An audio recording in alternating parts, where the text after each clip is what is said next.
Hey guys, let's come back in. Let's give it up one more time for the snack people. Thank you. Everybody that chimed in.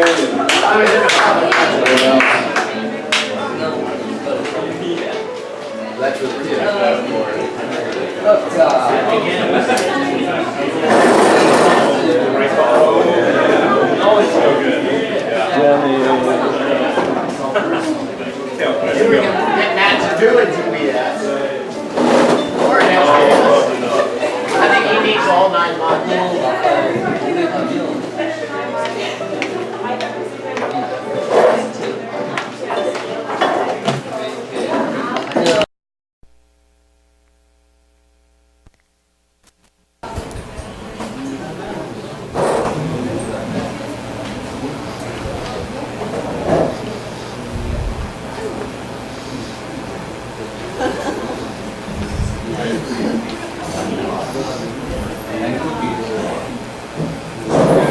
That's what's going to happen during the class.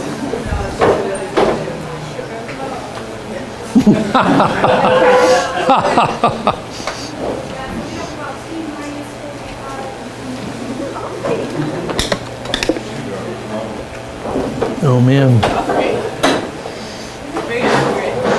My problem is I don't drink coffee, so I don't get to do this part. I just do this part. Black tea. Black tea will do it? Okay. Earl Grey or something like that. Well, anyway, I did get to finish my cooking and ice cream, so that was good. I'll be good for at least 10 minutes before I drop off. All right, everybody, how we doing this morning? Well, you guys are always good to do that, you know. I don't know if you always mean it, but I'm going to take it that you do mean it. That's what they were doing this morning about 4:30, but I doubt if they were reading the book of Revelation.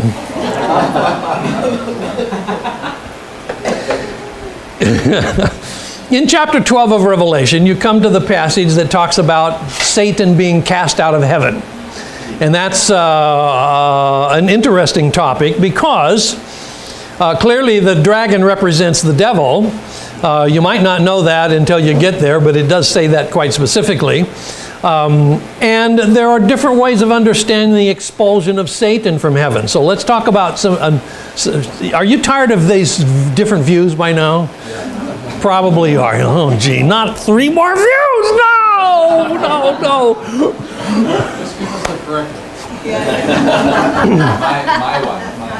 The correct one is the one at the end. It's the word amen at the end of the book. All right. Basically, the 3 views of the expulsion of Satan that's described in Revelation are either linked to something in the ancient past, like near the creation or something like that, or at the crucifixion of Jesus, or at some great affliction at the end of the world. So depending on which view of Revelation you have, you may associate it with one or other of those. But we'll start with the ancient one. Here, the idea of the casting out of Satan is often linked with the words of Jesus when he said, "I saw Satan fall like lightning from heaven." Do you remember that passage of Jesus? Okay. And it is often linked with Isaiah 14 and Ezekiel 28, passages that talk about the king of Babylon and the prince of Tyre, both of whom have images that sometimes sound like it might be angelic or satanic or something, and then they are fallen down and expelled. With this view, the problem with linking it with these 3 passages is that all of these are capable of other interpretations. The idea of "I saw Satan fall like lightning from heaven," Jesus may really only be talking about the fact that in his disciples' tour of Galilee, they are driving out Satan so that the kingdom of God comes. So it may not have anything to do at all with about the ancient world. And the passages in Isaiah 14 and Ezekiel 28 are not straightforward passages about the fall of Satan. They are about, as it directly says, the king of Babylon and the prince of Tyre. Now, it can be argued that the imagery that's used sort of borrows from the idea of the fall of Satan, and maybe it kind of references that in an abstract way, but at least it's not as clear as we might wish. Then, this is especially associated with views like the preterist view and the idealist view, is that sometimes they understand the fall of Satan to refer to what happened by Jesus' defeat of Satan at the cross. You remember we just got through John's Gospel, and when you're reading John's Gospel, you may remember that Jesus said, "The prince of this world comes, and now Satan is cast out." Okay? That's directly the words of Jesus. So, the vision in Revelation 12 might actually be referring to the triumph of Christ in the cross and the resurrection over the powers of evil, linking it with these verses that Jesus himself said. You follow that logic? Okay? At least Yo does. And then the other one is that this is something that's still going to happen in the future. That based on the word now, and that word is in the Greek text in Revelation 12, now this is going to happen, that Satan is going to be cast out into the earth sometime during the Great Tribulation period at the end of the age. So you've got, and this would be more typical of probably a dispensational view, or maybe that one, but you find all three of these interpretations have followings. I knew you wanted to know that. That's the reason I told you this. Because you were just excited about the three views of the expulsion of Satan. I got to get rid of this, because if I don't get rid of it, I'm going to be really disappointed when I don't get that coffee and I get to go up. So, yes, sir. Look it up. Oh yeah, I was looking at that. In fact, I was looking at all of them a little bit ago. There's some.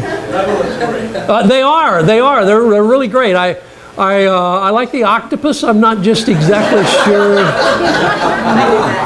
Is that yours? Yeah, it's a stone that the angel threw. Yeah. And Chance drew that, and then the octopus and the fish are the things that died in the sea. Oh, okay. They're the things that died in the sea. Okay, cool. Cool.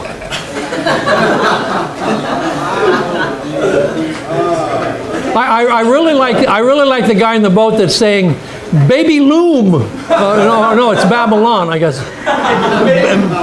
Baby loon.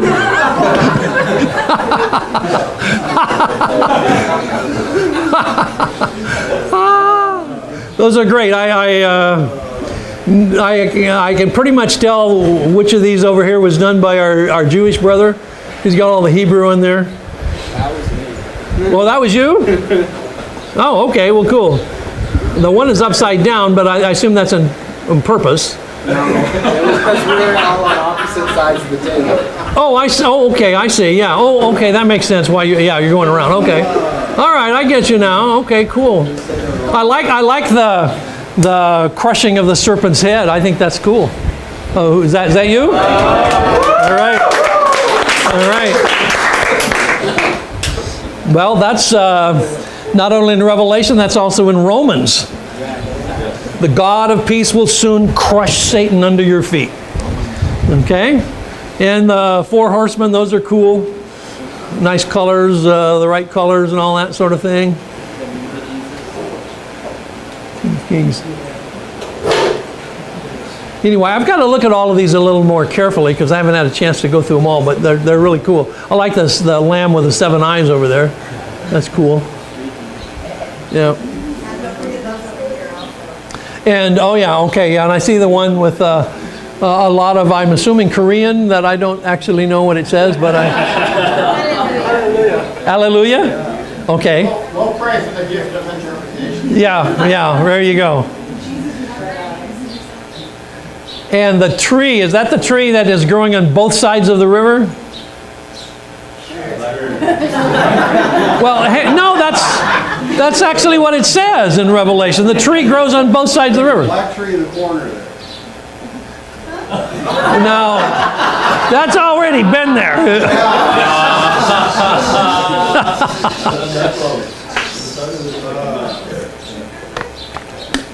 Well, very creative. I think that's a great exercise. That's a super.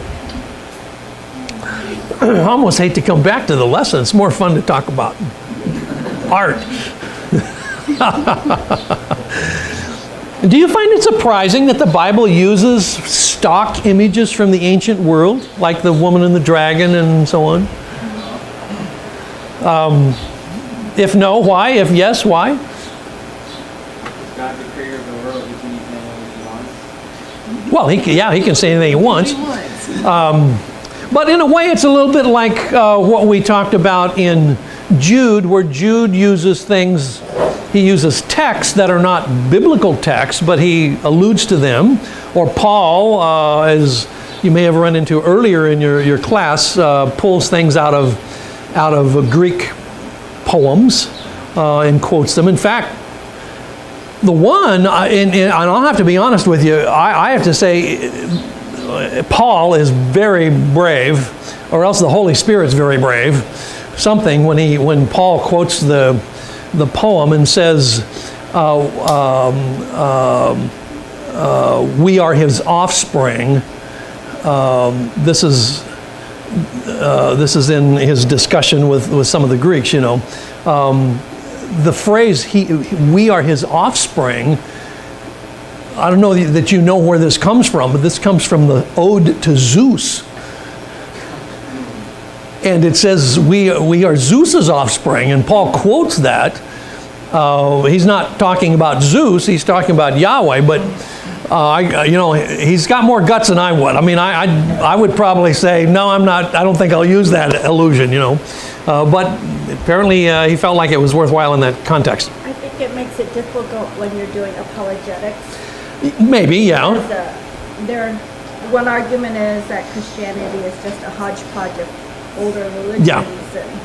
And There's where I think you have to focus upon the uniqueness of Christianity, and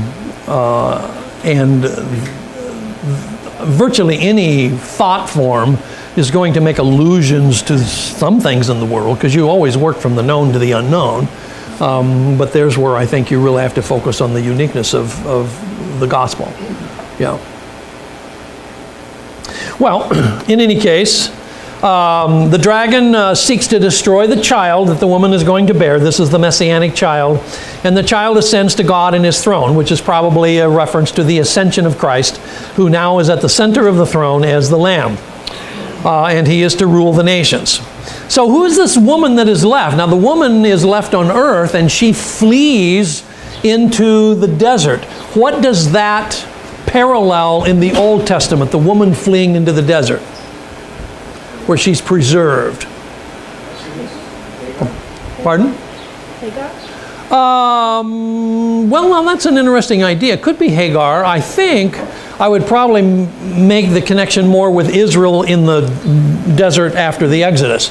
But Hagar is, you said Hagar, but I used to say Hagar. But anyway, Hagar is another possibility. I hadn't thought about that one, so that's good.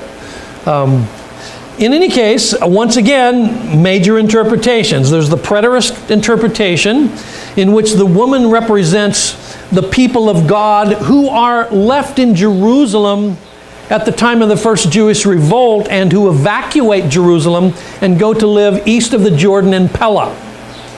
Now this actually is described by the early Christians. Eusebius talks about it, that the Christians that were in Jerusalem, when they saw what was happening, they left Jerusalem, and they left precisely because Jesus said Jerusalem would be torn down.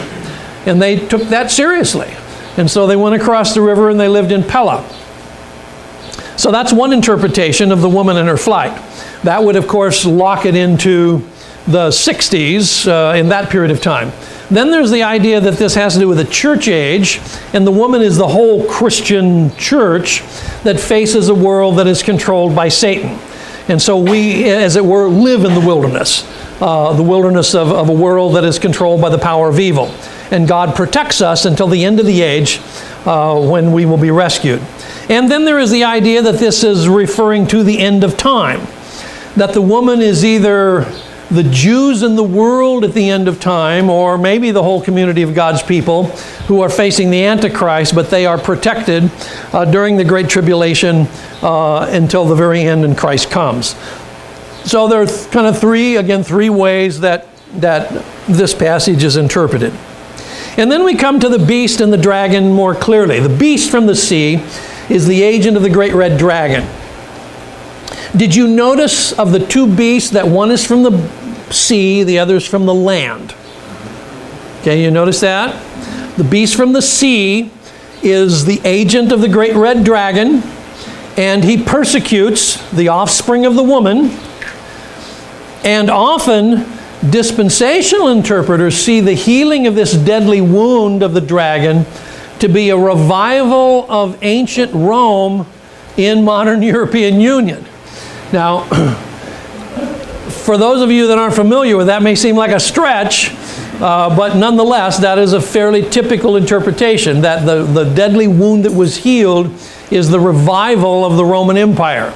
And I think because the European Union is essentially in the Mediterranean basin, that's part of the argument in favor of that. I'm not too convinced of that myself, but nonetheless, that's the way it's argued. The second beast is kind of a priestly beast because he functions as both a priest and a prophet, but both of them are false. In fact, he's directly called the false prophet. So he directs worship toward the first beast using miracles and deception and so on. And it's interesting that when you have the dragon, the first beast, and the second beast, you have a parody of the Father, the Son, and the Spirit. You have an evil side, if you want, or a pagan parody, or a mocking, if you will, of the Father, the Son, and the Holy Spirit. And of course, it is at this point that the mark is described, the mark that is called the mark of the beast.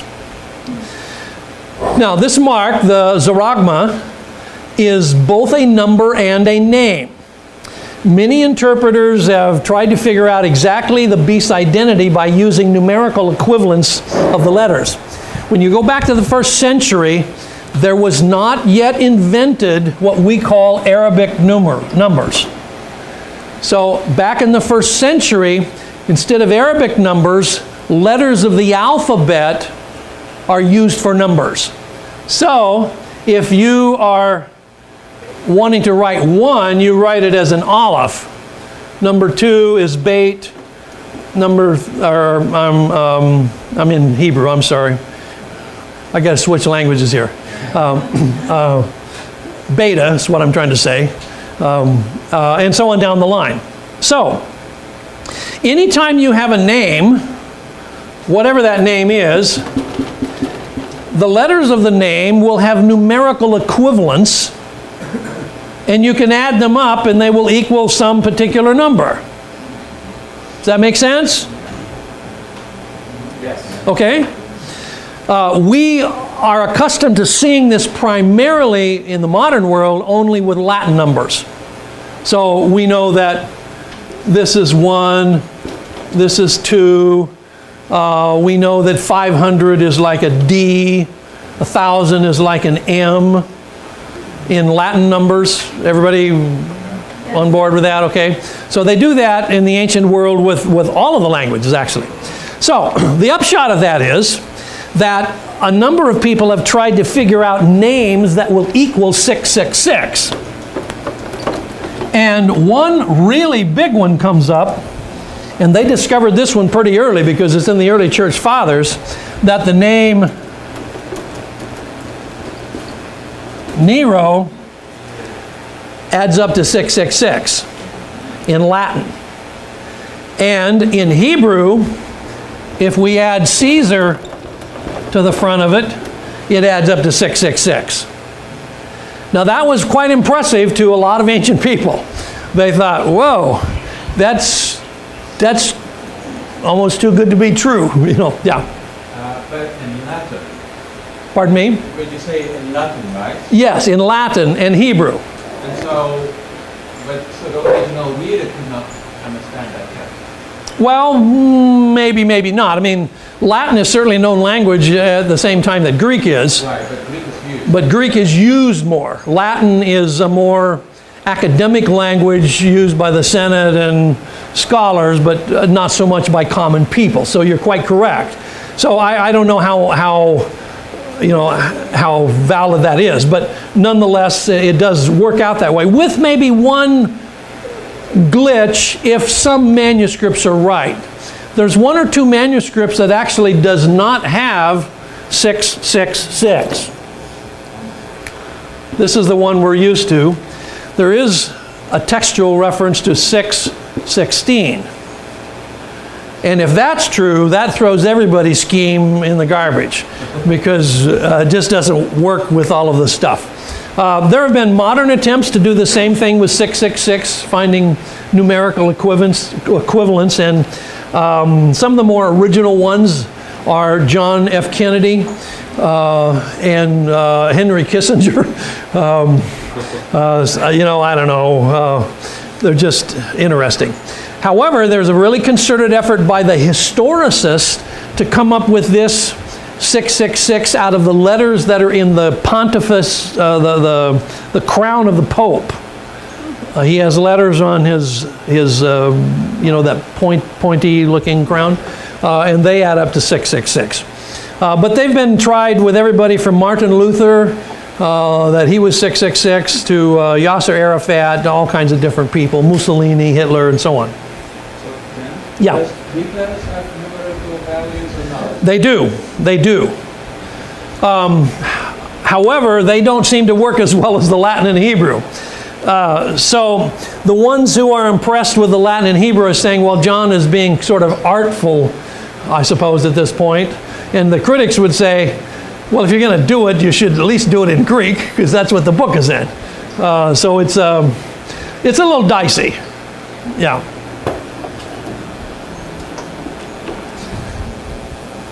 Now, a lot of people, of course, wonder about this mark. Excuse me first, I go back.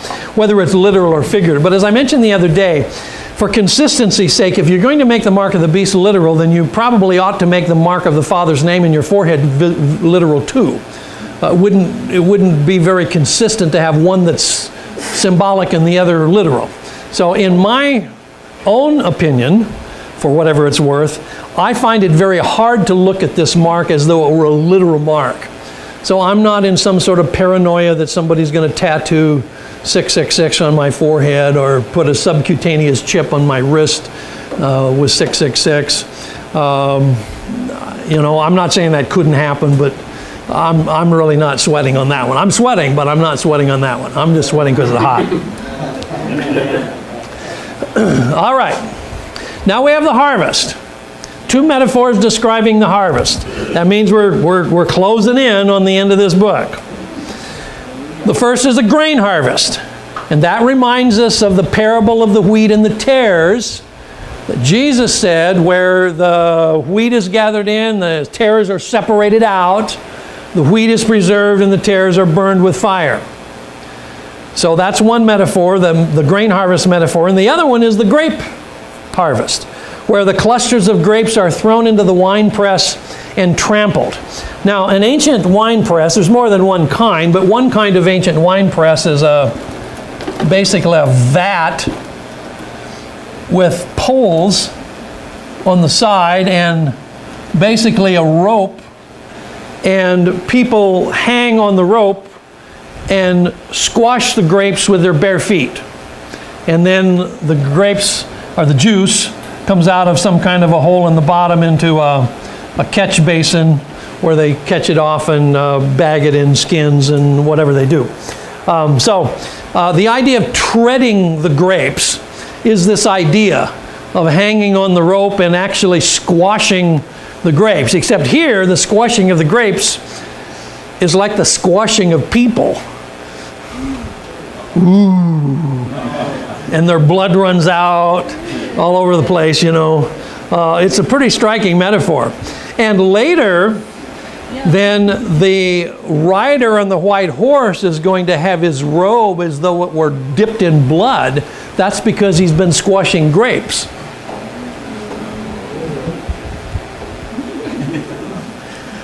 don't be in the grape press, whatever you do. So there's this huge amount of blood that flows for 1,600 stadia. Now, there's been a lot of interest about that. Stadia is the term that's in Greek. It's a Roman measurement. It's roughly the equivalent of 180 miles. I'm not sure, but what that 1,600 stadia is just a symbol, because 1,600 stadia is like 40 squared. It's another one of those apocalyptic type numbers. So it may be just that.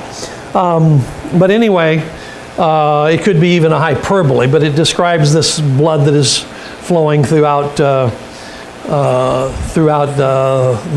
Megiddo Valley. Megiddo, by the way, is a little valley just about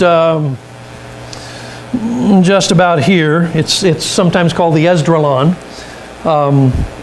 So it's kind of a wedge-shaped valley. If you have Palestine kind of like this, and the Sea of Galilee like this, the Dead Sea kind of like this, the Esdraelon is a wedge-shaped valley kind of right in here, in which Megiddo is an ancient city right here.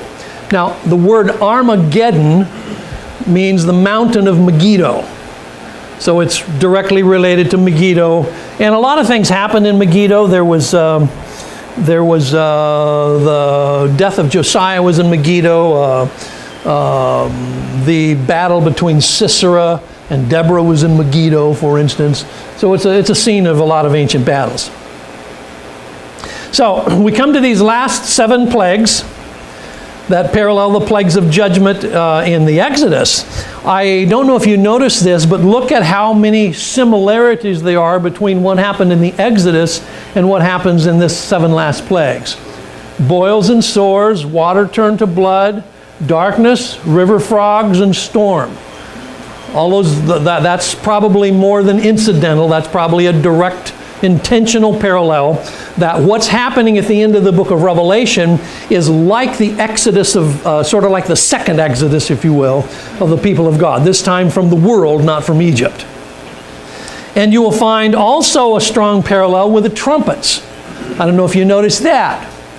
But in the trumpet judgments, the earlier ones, is about the earth, the sea, the rivers and springs, the sun, darkness, the Euphrates, and then thunder, earthquake, and all that kind of stuff. So there's striking parallels between the trumpets and the bowls of wrath. The main difference is that whereas these are partial, these seem to be total. So in this, you've got a third of this is affected. Here, though, everything is affected. So it's more complete, more thorough. So the kings of the world assemble at Armageddon, this mountain of Megiddo that I mentioned. I've got actually a map here, I guess, so I can show it to you kind of a different angle. This is Megiddo up here. Now, will this actually be the scene of the last great battle in the history of the human race? Or is this simply using a symbol of a place where a lot of famous battles happened? I'm more inclined toward the second view, that this is more of a symbol of a place where a lot of battles happened, and that, if you try to get actually 200 million soldiers here, they don't fit. It's just too much. And it doesn't seem to me like this should be taken quite literally, but in any case, some people do take it quite literally. I have heard people interpret the horse's bridle to refer to a bone in his foot. I don't know if you've heard that, but that doesn't work in Greek. So if you run into that one, that's no good. That's not going to work.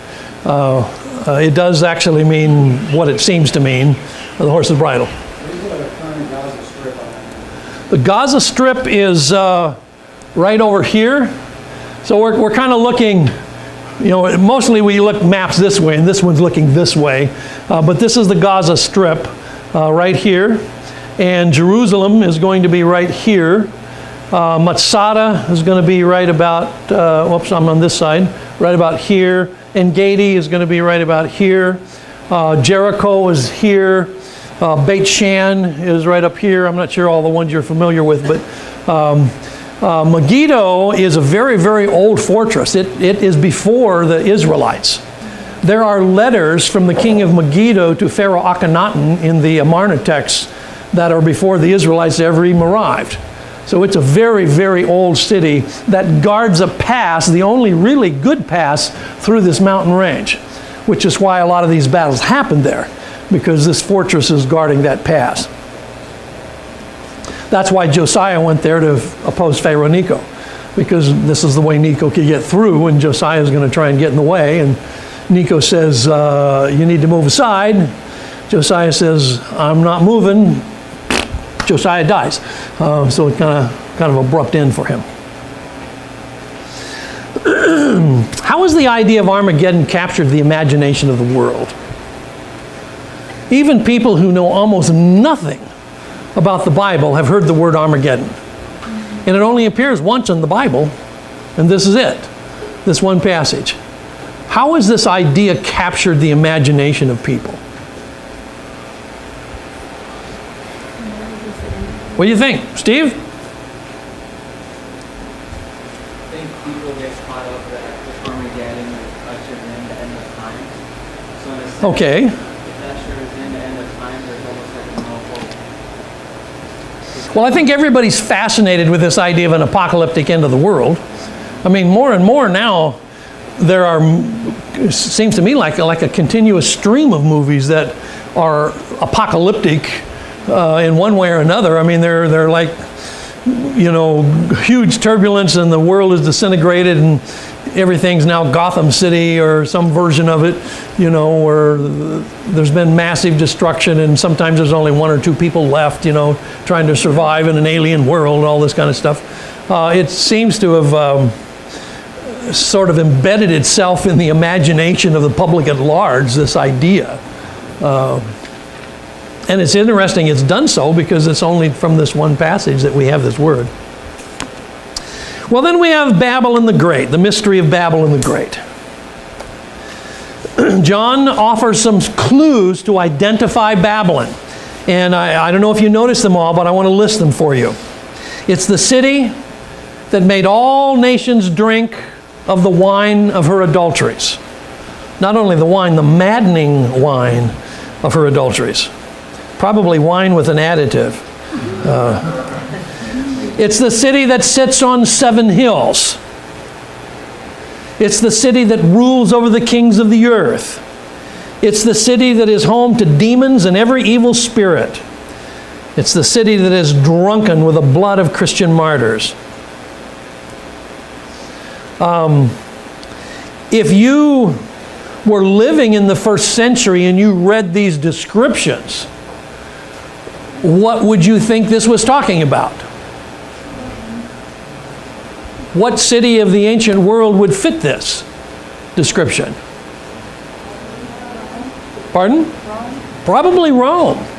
Rome seems to fit every one of those kinds of things, and some of them are fairly specific, particularly the idea of Rome being on 7 hills and the city that rules over the kings of the earth. Rome certainly ruled over the kings of the Mediterranean world. That was part of their world.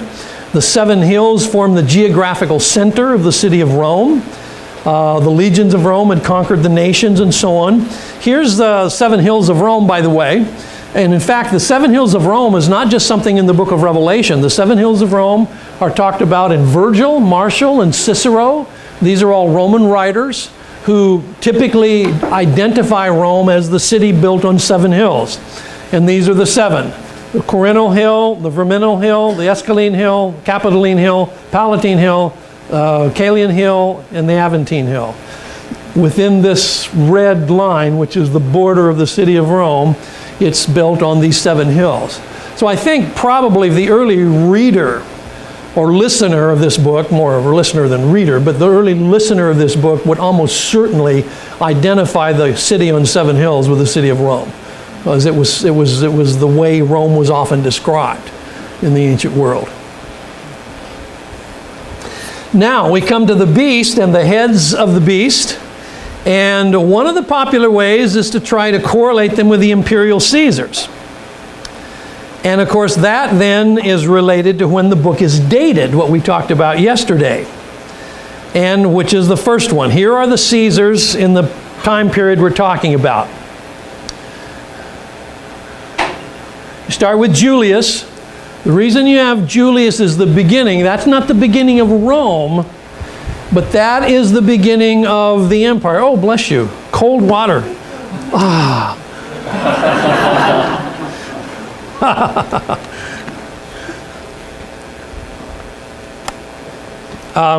Any of you read or had to read, probably you had to read it, not that you had chosen to read it, Julius Caesar by William Shakespeare, okay? And you've got this triumvirate, okay? You've got Octavian and you've got Julius and so on. And then you've got these senators that are trying to get rid of Julius. Would he were fatter, but I fear him not. It's a Caesar, Julius words. Yet, I do not know the man that I should avoid. Is that spare Cassius? He reads much. He's a great observer. He looks quite through the deeds of men. He loves no plays as outeth, Anthony. He hears no music. Seldom smiles. And then of such a sort as if it mocked himself and scorned his spirit to be moved to smile at anything. Thus, these kind of men are never at heart's ease, and they are very dangerous. This is Caesar's speech. We're kind of right at the beginning when he's talking to his friend Mark Antony. So Julius, once Julius is killed, you immediately plunge the empire into civil war as to how it's going to work from that point forward. Because prior to that, Rome is a republic.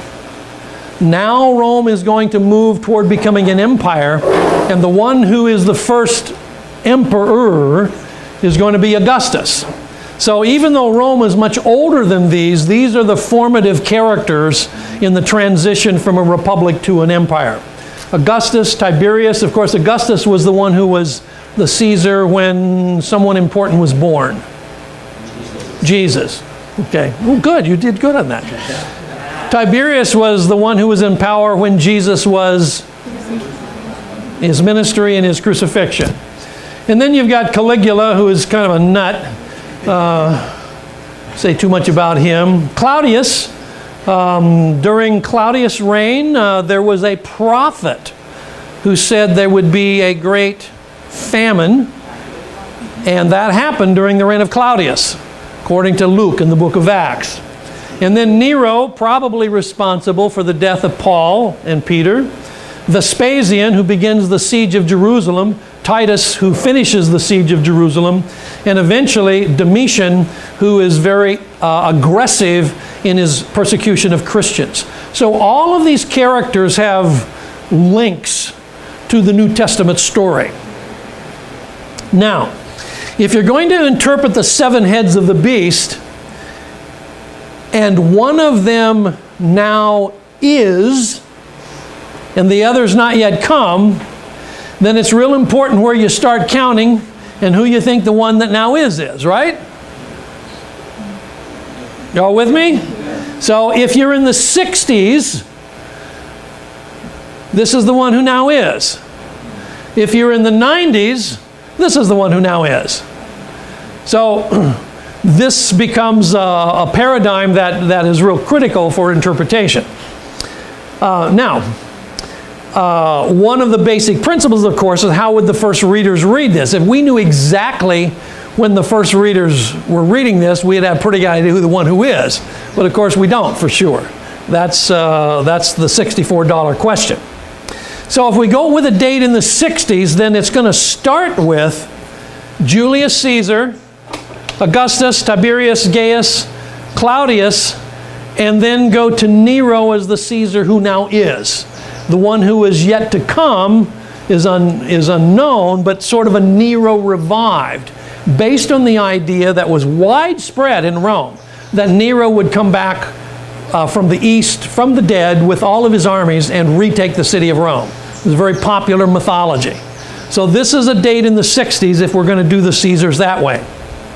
If, on the other hand, we're going to put it in something as late as the 70s, this is a little more, this would be probably right in 70, about the time of the fall of Jerusalem. Then we could actually start with Augustus and get to Vespasian, who destroys the city.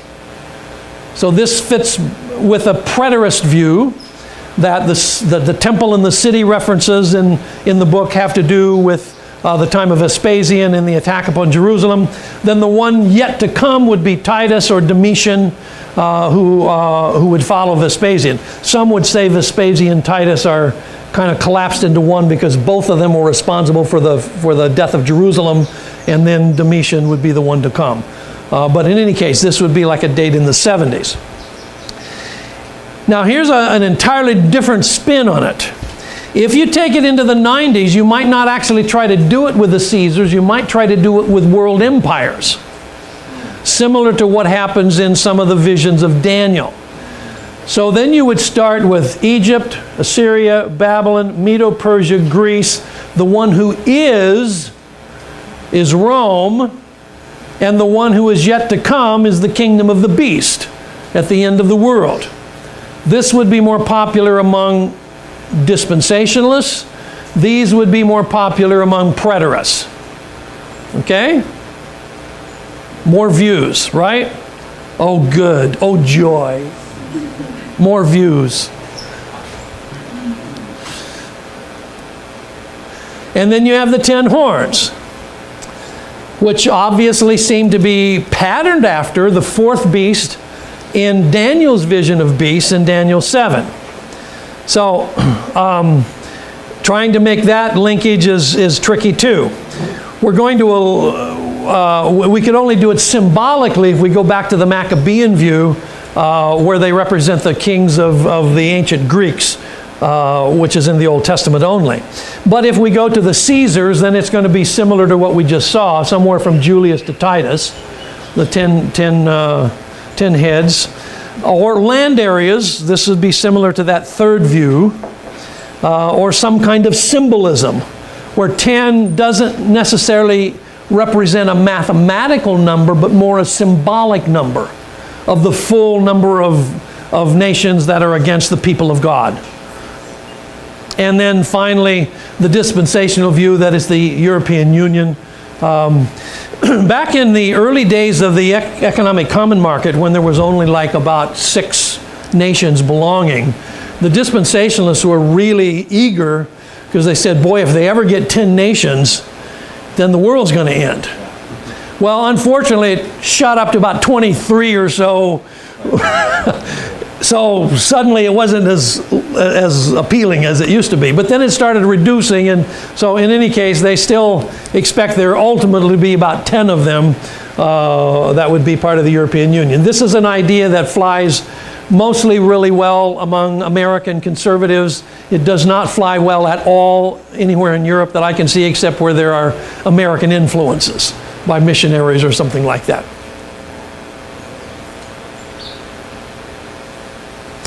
So let me ask you, given this complicated set of possibilities, how confident should you be that you can get it right?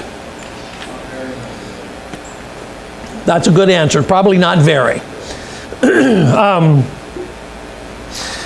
Back in the late 1990s, when everybody was paranoid of the Y2K thing, and I mentioned this briefly yesterday, there was a series of books that were propositioned by Baker Bookhouse. Baker Bookhouse is a major publisher in the Midwest, and there were a dozen books envisioned, each of them beginning with the phrase, 3 crucial questions about, and then each of them had a different ending to this.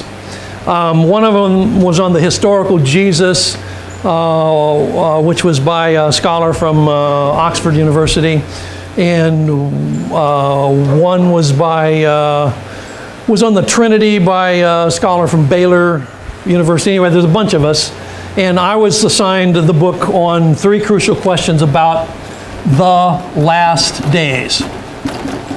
Now that was not my choice. because I was the lowest scholar in the totem pole, I got the one that no one wanted to write about. They all got their first choice, and I got left with that one. But I did write about it, and it was published and all that sort of thing. But basically, I had to come up with what I thought were 3 crucial questions about the last day. So what do you think, what kind of questions should I have been asking? I'll tell you in a moment what mine were, but just for your own, as an exercise, what do you think kind of questions should we be asking here? Are we close to that? That was my first question. Are we in the last days? All right, how about our second question? Does Joe really know the answer? If you know, don't tell them. So, That was your second. no, that was not my second.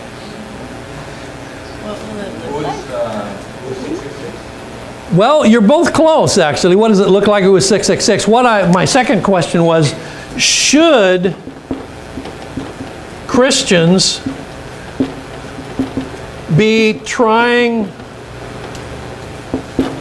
to figure out when things will end? And my third question, does it matter? Now, you don't have to read the book, but I can tell you the whole book in 3 words. Yes, no, not much. Well, that's 4 words. I'm using not much as a single idea, I guess I should say. Yeah. You can still find it on Amazon if you're interested ever. It's gone through its 2 publications. It was also published in England by Paternoster. So you can probably find it if you have difficulty going to sleep at night. This would be my recommendation. There's only one thing better than this, and that's to get a copy of some of my sermons, and then you can go to sleep really, really well. Well, I'm convinced that probably none of us will entirely get it right on all of these kinds of things that have to do with the future. And I want to close this hour with, before I finish up next hour, I want to close with a little illustration that I often use, which I think is helpful. At the end of the Old Testament, the last writing prophet, who was Malachi, what is the last thing that Malachi says? The very last. The prophet Elijah will come before the day of the Lord. Turn the hearts of the fathers to the children. Absolutely, yeah. Exactly. Excellent point, man. You quoted it almost right straight out. That's really impressive. All right. And you're going to take Greek? That would be really good, because you have an incredible capacity. That's super. Okay. Malachi says Elijah the prophet will appear. Now, the Jews took that quite straightforwardly, that Elijah would come back, because, God's able to do what he wants, and he can bring Elijah back. So, when John the Baptist starts preaching in the desert of Judea, the temple authorities send out a delegation to talk to John, and one of the questions they asked him point blank was, "Are you Elijah?" This is in the Gospel of John, which you just read. Are you Elijah? And what did John say? No. Okay, who are you then? I'm just a voice in the desert. Now, a couple of years or so later, Jesus and Peter, James, and John go up on the mountain in northern Galilee, where Jesus is transfigured. His clothing becomes white, his countenance dazzling, and suddenly he sees, or he is with, and Peter and James and John see this, he's with who? Elijah and Moses. Well, they're just overwhelmed. Peter wants to build 3 booths, and he doesn't actually have any idea what he's talking about. He says, I got to do something, so he'll try that. So anyway, then a cloud comes over, and then Moses and Elijah disappear and Jesus is standing by himself. And then they come back down the mountain. Now they're walking down the mountain, Jesus walking along and these three guys behind him, and he's listening to them. And they're talking. And what are they debating among themselves? Who's the greatest? Huh? Who's the greatest? No, not yet. They did do that, but this is even before that. They're debating why the rabbis say Elijah must come first. And Jesus overhears them. He said, what are you guys talking about? Well, we're talking about why do the rabbis say Elijah must come first? Because it looks to us, now Jesus, you've been preaching around here for months, and it looks to us like Elijah came late. It don't seem like he came first, it seems like he came late. Okay, you understand the issue? And what does Jesus tell them? Elijah has already come. And nobody recognized him. And they understood that he was talking about John the Baptist. Now here's the point. When they asked John the Baptist directly, are you Elijah? He said, no. Jesus said, yes, he was. Which seems to suggest that maybe even John didn't fully know the full range of what he was doing in his ministry, but God knew. And here's my conclusion out of that about prophecy. You always need to let God have the last say on how to interpret prophecy. Because he may interpret it in ways that have not occurred to you yet. It certainly didn't occur to any of the Jews that this was happening with John the Baptist. And in fact, until it was explained to the disciples, they had no idea. So always be sure you remember that God has the right to interpret all of his prophecies. And he will not do it by reading anybody else's notes. He's God. Yeah. John himself didn't even think he was the Elijah. It doesn't seem that he did. Yeah. He didn't realize this himself, and yet he did fulfill this. Now, when John was born, before he was actually born, the angel said to Zechariah, his father, that your son to be born will come in the spirit and power of Elijah. So he is the Elijah figure, but not literally. Okay? I just think that's a good example of just a perspective about prophecy. Don't try to tack everything down too tightly.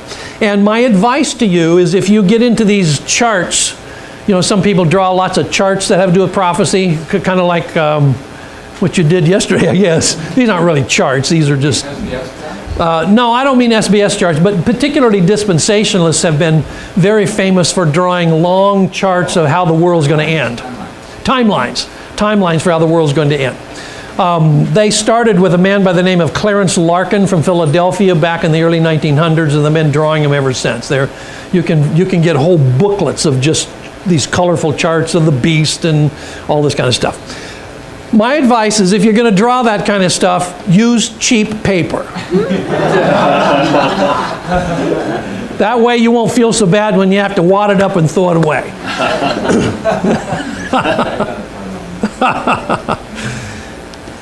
All right, let's take one more break before our last session.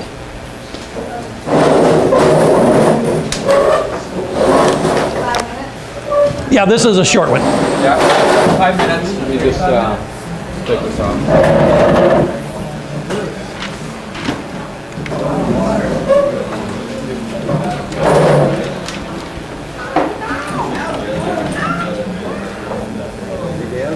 In chapter 7, I don't know if you had mentioned while I was out, but when one of the 24 elders asked John